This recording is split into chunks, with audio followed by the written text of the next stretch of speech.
Engineering colleges pharmacy కాలేజెస్లో చాలా వరకు పేరుకుపోయినాయి అధ్యక్ష.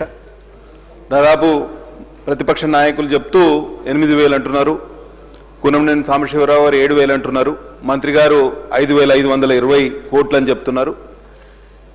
ఇప్పుడు మనం 2 సంవత్సరాల పేమెంట్ చూస్తే ఒక సంవత్సరం 1,400 కోట్లు, ఒక సంవత్సరం 900 చిల్లర.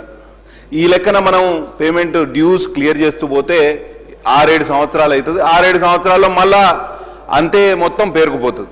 కాబట్టి ఇది గుదిబండ అయి కూర్చుంటుంది. ప్రాబ్లం ఏమవుతుందని అంటే అధ్యక్ష, సర్టిఫికేట్లు ఇచ్చేటప్పుడు యాజమాన్యాలు బాగా సతాయిస్తున్నాయి విద్యార్థులను. మీ ఫీజు రీఎంబర్స్మెంట్ రాలేదు, మీరు డబ్బులు కట్టండి అని యాజమాన్యాలు, ప్రైవేటు కళాశాలల యాజమాన్యాలు విద్యార్థులను పెద్ద ఎత్తున సతాయిస్తాం. చాలా వరకు మా దగ్గరికి వస్తున్నారు. మేము ఆ యాజమాన్యాలకు ఫోన్ చేయాల్సిన పరిస్థితి. ఆ దుర్భరమైన పరిస్థితి ఇవాళ రావద్దు. ఇది మీరు మొదలుపెట్టిన పథకమే అక్క. మంత్రి గారు చెప్తున్నా, ఇది రాజశేఖర రెడ్డి గారి బ్రెయిన్ చైల్డ్ స్కీమ్. ఆయన ఆ రోజు విద్యార్థులు అప్పుడప్పుడే ఇంజనీరింగ్ కాలేజెస్, మెడికల్ కాలేజెస్, ఈ ప్రొఫెషనల్ కాలేజెస్ రాష్ట్రంలో పెద్ద ఎత్తున ప్రైవేట్ రంగంలో స్థాపితమైనవి. ఆ టైంలో ఫీజు కట్టడం వాళ్ళకి ఈ కళాశాలల్లో 50-60% మంది పిల్లలు చదువుకునే విద్యార్థులు reserved category, BC, SC, ST or BPL ఫ్యామిలీస్కి చెందిన వాళ్ళే ఉంటారు అధ్యక్ష. కాబట్టి రాజశేఖర రెడ్డి గారి బ్రెయిన్ చైల్డ్ అనే ఈ పథకానికి మీరు ఇదే బడ్జెట్లో మీరు మొత్తం డ్యూస్ క్లియర్ చేసి వచ్చే సంవత్సరం మీరు ఒక ప్రణాళికబద్ధంగా పోండి.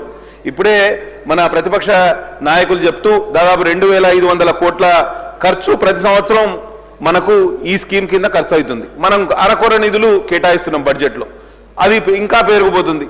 ప్రతి సంవత్సరం విద్యార్థులు రోడ్లు ఎక్కాల్సిన పరిస్థితి. ప్రొఫెషనల్ కాలేజెస్ కూడా నడపడం కూడా చాలా కష్టమైపోయింది అధ్యక్ష.